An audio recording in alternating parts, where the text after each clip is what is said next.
Et c'est parti pour Planète Marché, une quarantaine de minutes avec 3 invités pour tenter de décrypter l'actualité économique, financière et parfois politique quand elle a des incidences sur les marchés financiers. Pour nous accompagner ce soir, 3 experts donc avec nous. Igor Demac, tout d'abord, bonsoir. Bonsoir. Vous êtes dirigeant associé chez Vital Épargne, merci d'être avec nous dans Smart Bourse. Louis Defels également, bonsoir. Bonsoir Igor. Vous êtes directeur général responsable de la gestion collective chez Gay-Lussac Gestion, merci d'être avec nous. Et Christian Parizeau également, bonsoir. Bonsoir. Vous êtes président d'Altaïr Economics. Et on va commencer, Igor Demac, sur ce sujet donc de revirement. Alors, revirement, c'est pas le bon terme, puisqu'effectivement, comme Christian Parizeau nous le disait, il suffisait peut-être d'écouter certains gouverneurs de la Fed, mais sur cette accélération de la stratégie de la Fed, est-ce que c'est de nature à inquiéter plus que ça les investisseurs sur le long terme, ou il suffit de digérer la nouvelle? C'est l'inflation forte, c'est-à-dire, disons, quand on sort du 4,5, qui est quand même déjà un niveau élevé, c'est inquiétant pour tout le monde, pour l'épargnant, pour l'entreprise, pour le ménage. Après, je pense que ce qui a été dit est tout à fait juste. On ne peut pas justifier un niveau de taux réel à ce point négatif, puisque quand on enlève 8-10 d'inflation, qui certes est l'inflation spot en ce moment, mais 6 à 7%, imaginons en rythme moyen, un taux 10 ans à 2, on est à moins 4 en taux réel. Enfin, c'est complètement aberrant. Je veux dire, dans les années 80, il y avait beaucoup d'inflation, mais les taux étaient très élevés. Donc, il y avait une sorte de cohérence. Là, on est sorti de la bande de cohérence monétaire. La Fed, historiquement, est toujours très en avance. Elle prend des décisions qui sont en général suivies avec du retard par la zone euro, parce qu'on a toujours un cycle monétaire de retard, puisqu'on a en plus beaucoup moins de croissance. Et donc, je crois que c'était inévitable. Il faut casser le cycle de l'inflation, mais sans créer du chômage, puisqu'en fait, on fait perdre du pouvoir d'achat. Bien sûr, oui. Alors, une récession, c'est techniquement 2 trimestres de PIB négatif. On n'y est pas encore, loin de là. On y sera plutôt plus vite en Europe qu'aux États-Unis, me semble-t-il, puisque techniquement, on l'est déjà, puisqu'on avait un acquis de croissance de sortie de crise pandémique de 2, et on avait 1,8, 2, donc on était à 3,8, 4 à peu près en 2022. Et là, on a déjà des estimations à plutôt 2%. Donc, même si ce n'est pas une réduction du PIB par rapport à l'année précédente, mais l'inflation commence, moi je trouve, ce qui est intéressant dans ce qui se passe, c'est que finalement l'économie réelle va être impactée par cette surliquidité. Il y a eu les actifs financiers, il y a l'immobilier aux États-Unis, dont on parlera peut-être, mais qui est aussi une grosse cause d'inflation et que la Fed cherche aussi à atténuer, puisqu'on est sur une hausse des prix de 20% en moyenne. Alors, on n'est pas dans ça une marche situation... depuis plusieurs mois pour le coup, l'immobilier. Oui, on n'est pas... américain commence à reculer pour le coup, oui. En termes de volume. Oui, oui. Enfin, ça dépend où, mais oui. Disons que quand on freine l'accès au crédit et que le coût du crédit, comme ils sont très leveragés avec beaucoup de leviers, c'est sûr que ça a un effet immédiat. Mais finalement, l'économie réelle, à force de donner des chèques, de faire des relances, et la crise du Covid, en fait, on le verra probablement dans une décennie, mais elle a créé cette surliquidité factice, entre guillemets, puisque les gens ont beaucoup épargné, plus en Europe qu'aux États-Unis, mais aussi aux États-Unis. Et c'est bien pour ça que la demande se maintient. C'est bien pour ça que les entreprises peuvent passer des hausses de prix, parce qu'il y a le stock d'épargne dans lequel on puise. Et on n'a pas dépensé en voyage, etc. Donc là, il y a un risque, à force de faire des chèques. Et je pense que le Covid, c'est un petit peu... C'est qu'on ne puisse plus en passer. Mais non, c'est que je pense que la Fed dit c'est terminé. C'est terminé. L'économie réelle commence à être survalorisée. L'inflation, c'est une accélération des prix. Et en tant que consommateur et ménage, l'inflation, c'est l'arme de destruction massive de l'épargne. Donc c'est vraiment un sujet clé, et c'est pour ça que les marchés vont être volatiles et difficiles à travailler, au moins jusqu'au 3e trimestre, je pense. Savant Igor Demac, donc Louis Defels nous a dit effectivement qu'il y avait beaucoup de liquidités. Vous alertez, vous, sur le fait qu'il y ait beaucoup de liquidités, c'est ce que vous nous disiez tout à l'heure. Alors quelle vision vis-à-vis de cette politique à venir de la Banque Centrale Européenne et à la lecture de son compte-rendu qu'on a eu hier? La Banque Centrale Européenne, elle est soumise aux mêmes pressions que la Fed. Elle a aussi une inflation à piloter, elle a aussi une monnaie. Elle a une chose supplémentaire, c'est cette fragmentation, c'est qu'elle a des pays différents qui ont adopté les mêmes monnaies, mais qui émettent dans leur propre juridiction. Et ça, c'est un vrai sujet, parce que là, je rejoins complètement ce qui a été dit. L'écartement des spreads et l'Italie. Et la BCE est un organe politique. Ça ne vous a pas échappé que le Premier ministre italien, c'était l'ancien. Oui, non, ça ne nous a pas échappé, effectivement. Et Madame Lagarde a aussi occupé des fonctions gouvernementales. Même si ce n'est pas inscrit dans le mandat, la BCE n'a aucun intérêt à agir contre une défragmentation de sa zone monétaire qu'elle dirige. Donc, on s'entend bien sur ce sujet. Je pense qu'effectivement, il y a beaucoup de contraintes pour la BCE. C'est beaucoup plus difficile de faire le job, à mon avis, en Europe qu'aux États-Unis, où de toute façon, on est déjà sur des standards, et ça a été dit aussi, beaucoup plus élevés, et en termes de potentiel de croissance économique, et en termes de pilotage. L'économie est, entre guillemets, monétairement, elle est mieux, mais plus simplement, je trouve plus simple à piloter. Parce que Aux États-Unis. Oui. Et puis les décisions sont prises de manière plus radicale aussi. Et entre guillemets, plus consensuelle, je ne sais pas, mais en tout cas, ils font le job. Là, aujourd'hui, c'est difficile de faire le job de Madame Lagarde. Là, je n'aimerais pas être à sa place parce qu'on a quand même une grosse inflation. Notre monnaie, on ne peut pas se permettre d'avoir un euro qui est trop faible. Ça renchérit toutes nos importations de matières premières. Parce que quand le pétrole baisse mais que le dollar monte, en fait, pour nous, le prix est toujours le même. Et on est surtout sur un territoire où on n'a pas une dette et une courbe de taux à gérer, mais autant de courbes de taux que de pays au sein de l'Union européenne, ou en tout cas au sein de la zone euro. Donc ça complique encore plus la tâche de Madame Lagarde. Oui, c'est le problème de la construction de cette zone monétaire. Mais on a vu quand même que par le passé, on avait réussi à trouver des moyens de soutien, des plans, une solidarité qui n'existait pas avant la crise de 2008.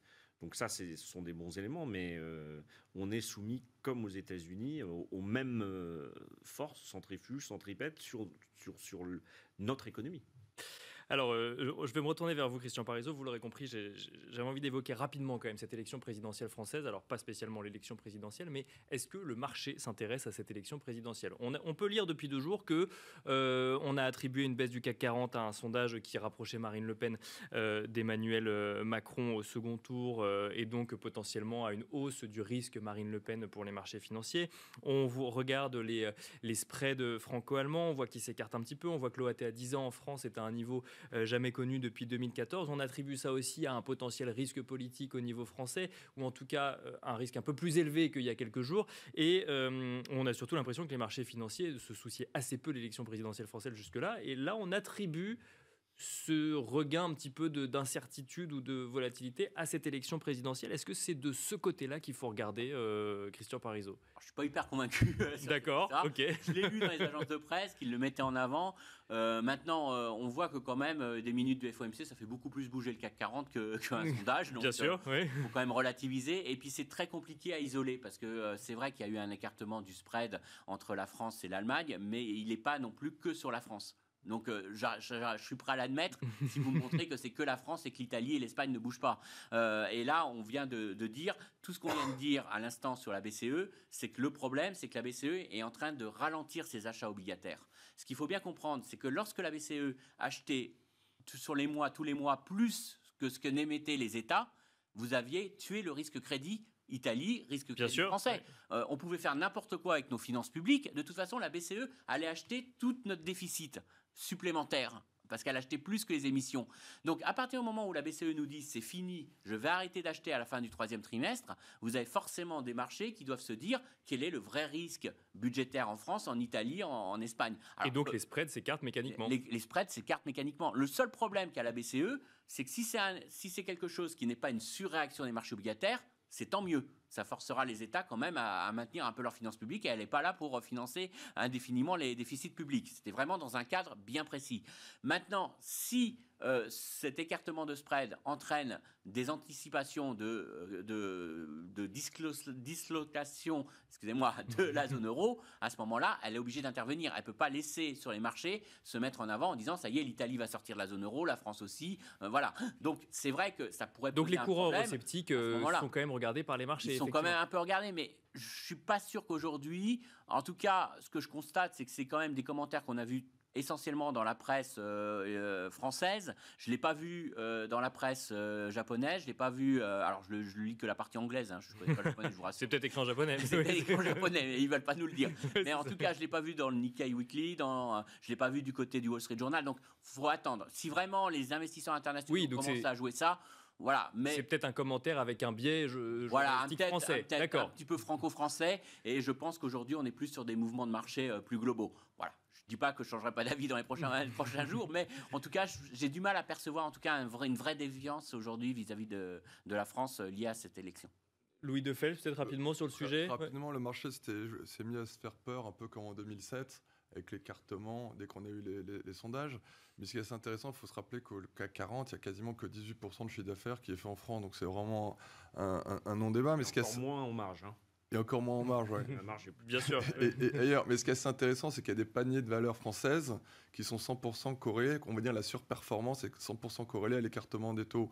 Donc on voit qu'il y a des arbitragistes qui s'amusent à faire cela. C'était la même chose en 2017. On ne peut pas empêcher les arbitragistes de faire un peu joujou avant les élections, mais je suis assez mais voilà, peu d'incidence finalement, Igor de Mac. Ouais. Non, en fait, l'histoire montre que ça soit pour le Brexit, Trump ou le référendum sur la sortie de la zone euro de la Grèce, tous ceux qui veulent jouer les marchés financiers avec leur carte d'électeur se sont plantés. Donc ça, c'est une donnée qui est historique. Il faut remarquer aussi que le scénario central pour les investisseurs internationaux, il n'a pas bougé. Emmanuel Macron va être élu. Et ça, pour l'instant, il y a très peu de sondages. Et mécaniquement, mathématiquement, comme cette élection, la façon dont elle est faite, elle dépend maintenant beaucoup du taux d'abstention et du report Bien sûr. de voix des des innombrables candidats qu'on a. Aujourd'hui, c'est vrai qu'on a assez peu de chances de voir un scénario autre que celui du président sortant étant réélu. Il faut aussi préciser qu'il y a très peu de programmes anti-euro, anti-système. Alors bon, il y en a, mais ils sont très loin de... Peut-être un peu édulcoré par rapport à il y a 5 ans. Oui. Non, mais c'est le système capitaliste, il n'est pas plus idiot ou intelligent qu'un autre, il protège ses intérêts. Donc si un politique ne va pas contre le système capitaliste, il n'a aucune raison d'en avoir peur. Et en fait, aujourd'hui, personne n'envisage de sortir de la zone euro. On est dans un statu quo.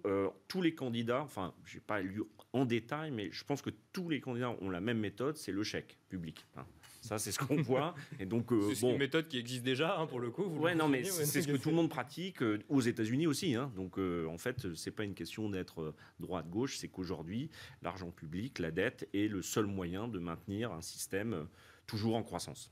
Bon, donc parenthèse fermée, on essaie de relier des mouvements de marché à une actualité à quelques jours, et je comprends effectivement de ce que vous nous dites tous les trois qu'il n'y a pas forcément de lien de cause à effet à faire. On va continuer avec vous, Igor de Mac. Non, mais si le scénario central ne se réalise pas, ça va quand même un petit peu bouger, hein, quand même.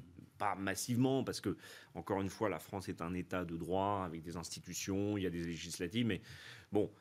le marché n'aime pas l'incertitude, le risque il n'a pas vu, bon voilà, donc il faut quand même avoir ça en tête. Alors je vous propose de prendre un petit peu de recul maintenant, de regarder ça de manière plus générale, économique mais marché surtout.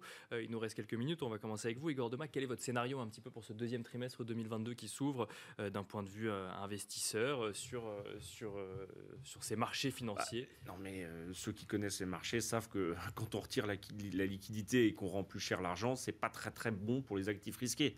Donc il n'y a pas vraiment de précipitation à revenir sur les marchés.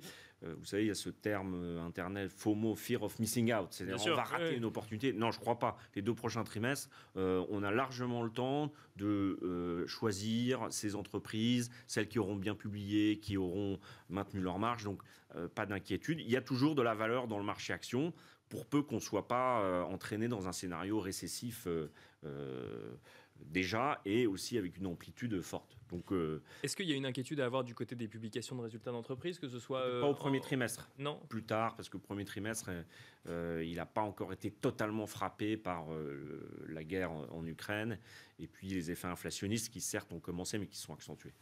Et est-ce que le fait de se dire que les États-Unis géographiquement sont plus loin de cette guerre sur le sol européen rend du coup les valeurs américaines peut-être plus stables? Il y a eu un petit basculement, hein, un flight to quality, parce que les États-Unis c'est un peu moins d'un quart du PIB mondial. La dollarisation de tous les flux de matières premières les rend évidemment encore plus puissants. Le dollar s'est raffermi, les taux montent. Donc c'est vrai que la zone dollar, elle présente pas mal d'intérêt. Hein. Honnêtement, pour un investisseur, ça serait pas complètement idiot de mettre un petit peu d'action. Mais il faut quand même être prêt à affronter le cycle monétaire, hein, qui est contre l'investisseur, entre guillemets. Merci messieurs d'avoir partagé avec nous votre expertise sur le plateau de Smart Bourse ce soir. Igor de Mac, dirigeant associé chez Vital Épargne, Louis Defels, directeur général responsable de la gestion collective chez Gay-Lussac Gestion, et Christian Parizeau, président d'Altaïr Economics. Et quant à nous, on se retrouve tout de suite dans Marché à thème.